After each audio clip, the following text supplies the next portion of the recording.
Another day, another Jayfern's wife story. Maagang umalis si Jayfern at pumunta ngayon sa manukan. Nagkape lang siya at hindi na kumain at ang sabi niya ay babalik din daw siya agad. Kaya pagkalis ni Jayfern ay nagpatuka na ako ng mga manok at inuna ko nga itong mga nasa kahon na sisiw. Okay lang na ilabas na sila ng mas maaga dahil hindi na ngayon masyadong malamig. Inilabas ko na rin at inilagay sa kahon itong mga bagong pisang sisiw at pinatuka. Mamaya ay ililipat ko na rin sila sa kabilang pinto ng folding. Magaganang kumain na nga itong mga bagong pisang sisiw at malalakas na rin sila at makukulit na rin. Ito namang mga incubator hatch ay sobrang kukulit na rin at nagliliparan pa dito sa folding. Kaya bukod sa plastic ay tinatakpan din namin yan ng screen para hindi sila dyan makawala. Pagkatapos ay ito namang nasa gilid ng mga manok ang pinatuka ko na.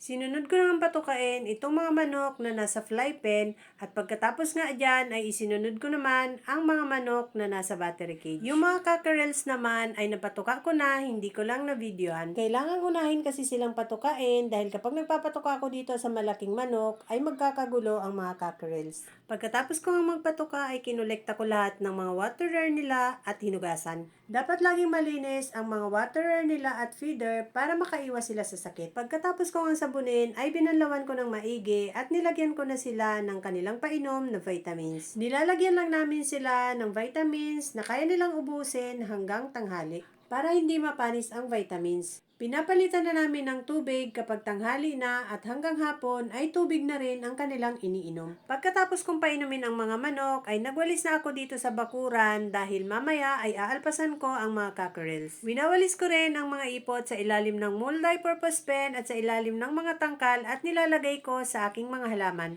Para kapag inalpasan ko ang mga cockerels ay malinis ang kanilang mga tatambayan. Pagkatapos kong magwalis ay binuksan ko na ang mga pinto ng multi-purpose pen para lumabas na ang mga cockerels. Hindi pa rin agad sila lumalabas ng multi-purpose pen kaya inaabog ko pa rin para sila lumabas. Pagkatapos kinukuha ko ang kanilang painom at ibinababa ko na pati ang kanilang feeder para dyan na rin sila tumuka kapag sila ay nagutom. 30 minutes na yata pagdating ni Jayfern sa manukan ay may sinend siya sa aking video. Nagulat ako dahil merong natrap na ahas sa net. Grabe yung ahas na yon dahil sobrang laki at sobrang haba. Paikot-ikot ang ahas sa net at hindi siya makawala. Nakita ng asawa ni Richard na gumagalaw ang net, akala niya merong manok na nasabit kaya pinatingnan kay Richard. At nagulat nga sila nung nakita nila laking-laki ng ahas. Laking ahas oh. Sawa. Buti wala pang nakain na sa manok. Laki oh. Huli siya sa lambat.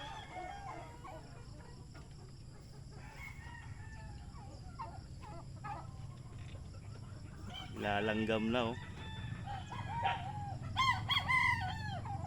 Nabunot na yung inilagay na paltag ni Richard para hindi umangat ang net sa lupa. Sa kakaikot ng ahas para siya makawala ay lalo siyang nasakal ng net. Matagal na siguro siyang natrap sa net dahil nanghihina na siya nung umaga na. Parang namamaga na yung ulo niya at nanghihina na ang katawan niya at nilalanggam na rin siya. Diyan sa kanal dumaan yung ahas papasok sana sa range area. Mababaw lang dati ang kanal na yan pero dahil laging nadadaanan ng tubig ay nag-i-erode ang lupa kaya lumalim.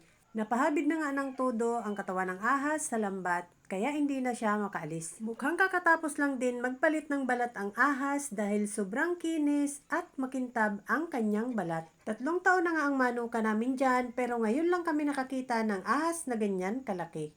Kinahapunan ay hinarvest na nila Jayfern ang 4 na baby stag na nasa range area. Hindi na nga umuwi ng tanghali si Jayfern at dyan na rin siya sa manukan kumain dahil nagkataon na may birthdayhan din pala kila Richard.